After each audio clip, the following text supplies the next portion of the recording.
பிதா சுதன் பரிசுத்த ஆவியின் பெயராலே ஆமென்.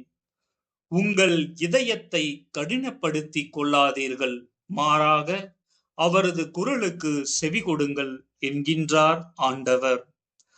பரிசேயர் அல்ல, வரி தண்டுபவரே கடவுளுக்கு ஏற்புடையவராகி வீடு திரும்பினார். லூக்கா எழுதிய தூய நற்செய்தியிலிருந்து வாசகம். அதிகாரம் 18, இறை வார்த்தைகள் 9 முதல் 14 முடிய.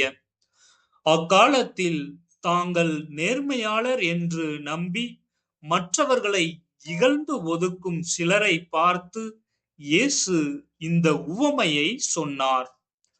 இருவர் இறைவனிடம் வேண்ட கோவிலுக்கு சென்றனர். ஒருவர் பரிசேயர், மற்றவர் வரி தண்டுபவர்.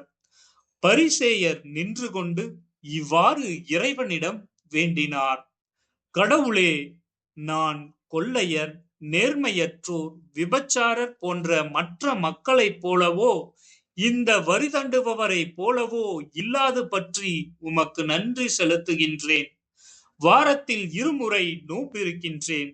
என் வருவாயில் எல்லாம் 10ல் 1 பங்கை கொடுக்கின்றேன்.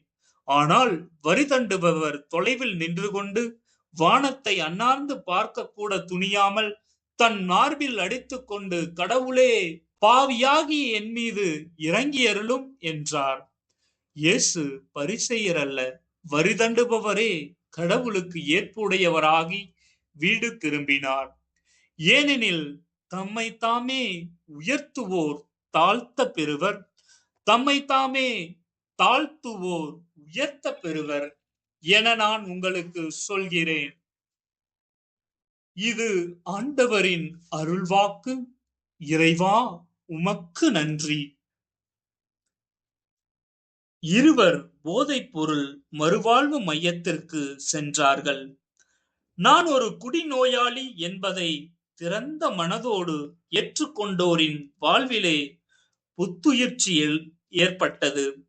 ஏற்றுக்கொள்ள மறுத்தவரோ குடிநோயாளியாகவே வாழ்ந்து மடிந்தார்.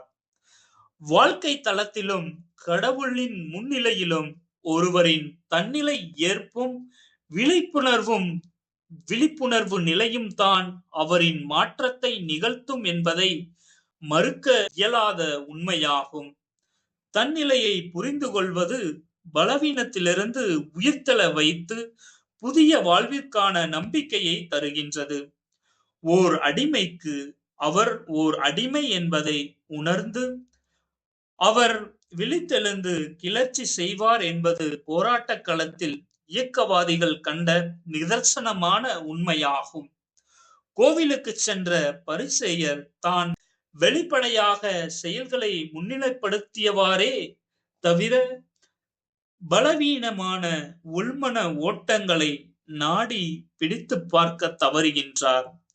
வரி தண்டுபவரிடமிருந்தே தன்னிலை ஏற்பு துணிச்சலும் திறந்த மனமும் இறையருளை பெற்று தந்தது. நம்முடைய பலவீனங்களை இறை சந்நிதியிலும் குடும்ப வாழ்விலும் துணிச்சலோடு ஏற்றுக்கொள்ள முயல்வதே இறை அருளை பெற ஏற்புடைய வழியாகும்.